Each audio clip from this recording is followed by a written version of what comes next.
अब हम डिस्कस करेंगे टेंशन और एक्सेलरेशन का दूसरा केस, जिसमें एक बॉडी जो है वो वर्टिकली मूव करेगी और दूसरी बॉडी जो है वो हॉरिजॉन्टल प्लेन पे मूव करेगी। अगेन इस प्रॉब्लम में हमारे पास से दो मैसेज हैं, m1a जो कि ग्रेटर है, सॉरी मैस 1 जो है वो ग्रेटर है और मैस 2 जो है वो लेस है। अब पिछली प्रॉब्लम में तो ये था कि दोनों जो थी वो पुली से पास कर रही थी, दोनों की जो मोशन थी वो वर्टिकल थी।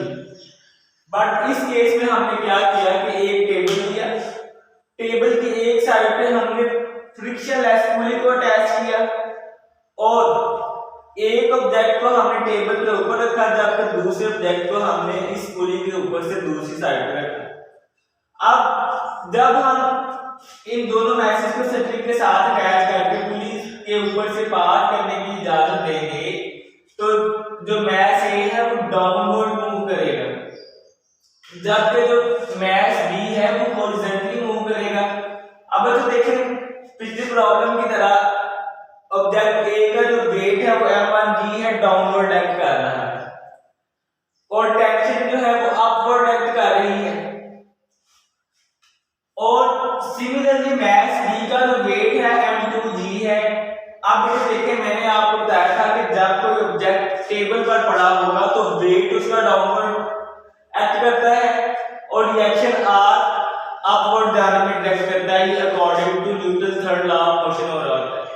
अब चूंकि ये बॉडी इस बॉडी को अपनी तरफ खींच रही है तो इस बॉडी में जो टेंशन प्रोड्यूस होगी t उसकी डायरेक्शन ये वाली होगी और इन दोनों बॉडीज के मूव करने की वजह से जो एक्सेलरेशन प्रोड्यूस होगा बॉडी b की एक्सेलरेशन की डायरेक्शन इस जानिब होगी, जबकि बॉडी a की जो एक्सेलरेशन की डायरेक्शन है वो इस जानिब होगी। अब सिमिलरली बच्चों हम कहेंगे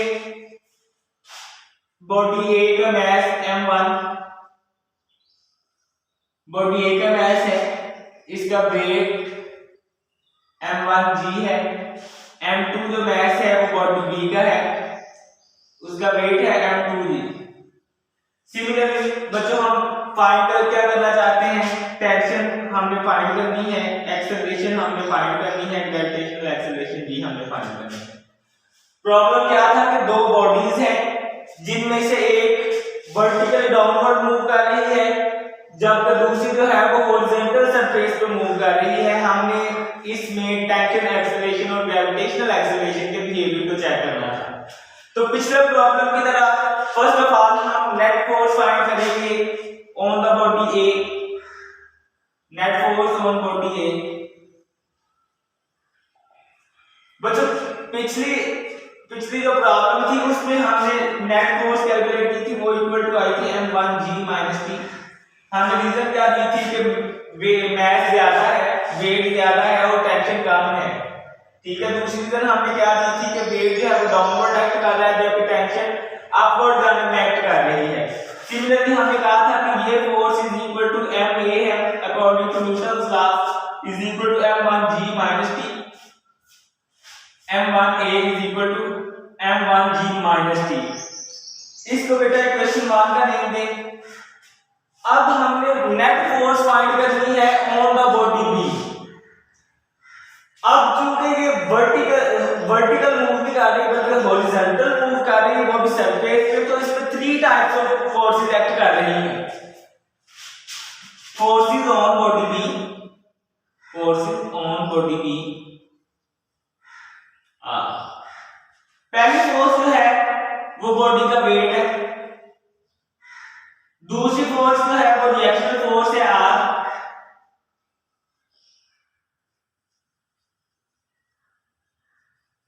तीसरी फोर्स जो एक्ट कर रही है वो टेंशन है जिसे हम T से रिप्रेजेंट कर रहे हैं। कितनी फोर्सेस एक्ट कर रही है, बेसिकली 3 फोर्सेस एक्ट कर रही है।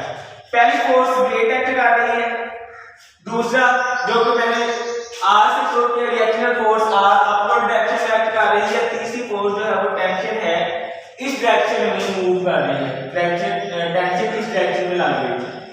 तो नेट फोर्स क्या आएगी on the body B, net force on B is equal to F is equal to बच्चों ये आ जाएगी टेंशन के इक्वल। अब मैंने तो बताया था कि इस पर तीन फोर्सेस एक्ट कर रही है, टेंशन भी एक्ट कर रही है, रिएक्शनल फोर्स भी एक्ट कर रही है, वेट भी एक्ट कर रहा है, लेकिन इधर हम ये बता रहे हैं कि net force on body B will be equal to tension.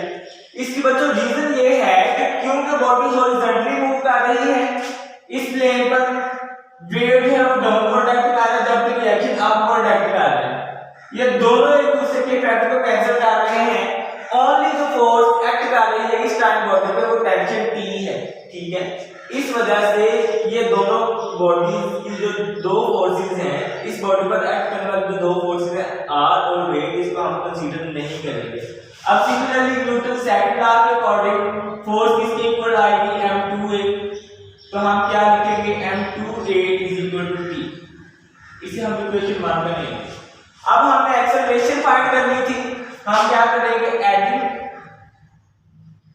Equation 1 and 2। Equation 1 थी बच्चों m1a is equal to m1g minus t। Equation 2 क्या थी m2a is equal to m2a minus t।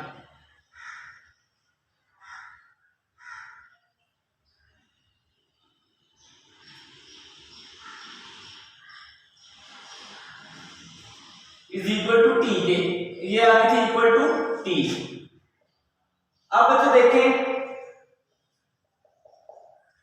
ये टेंशन से कैंसिल हो रही है, m1 प्लस m2 a आ जाएगा is equal to m1 g आ जाएगा। अब बच्चों हमने तो फाइंड करनी थी एक्सेलरेशन, इसको राइट साइड पे ले जाएंगे, एक्सेलरेशन इज इक्वल टू आ जाएगा m1 over m1 plus m2 multiply by g। इसको इक्वेशन ए का नेम देते हैं। बच्चों ये वो फॉर्मूला है जिसकी मदद से हम एक्सेलरेशन फाइंड कर सकते हैं उस केस में जब एक बॉडी वर्टिकली डाउनवर्ड मूव कर रही है जबकि दूसरी बॉडी हॉरिजॉन्टली मूव कर रही है किसी भी प्लेन सरफेस पे। अब बच्चों हमने फाइंड करनी थी टेंशन, टू फाइंड टेंशन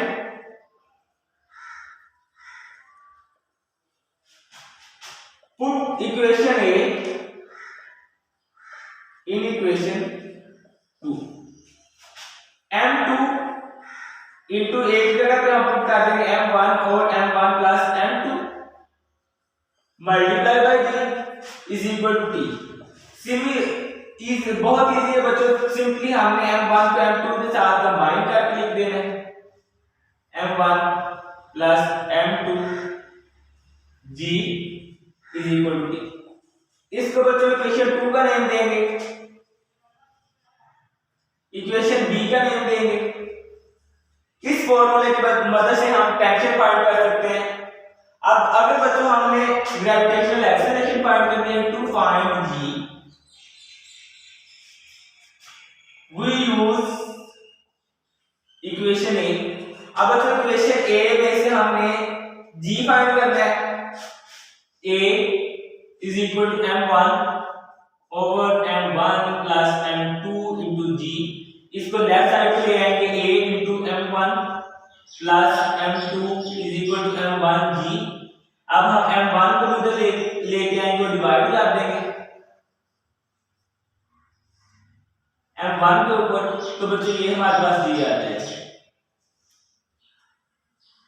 इसको इक्वेशन सी का नेम है।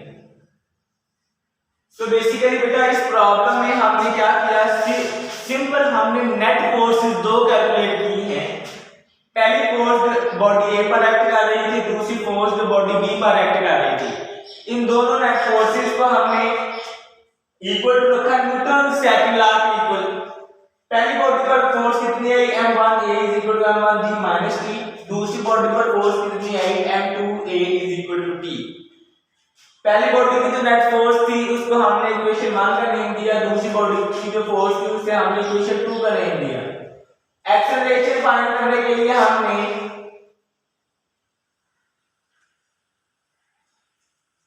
इक्वेशन 1 और इक्वेशन 2 को ऐड कर दिया था, जहां से हमारे पास एक्सेलरेशन किसके बराबर आई थी, m1 over m1 plus m2 multiply by g। Tension find करने के लिए हमने इक्वेशन a की वैल्यू को इस इक्वेशन में प्लेस कर दिया था।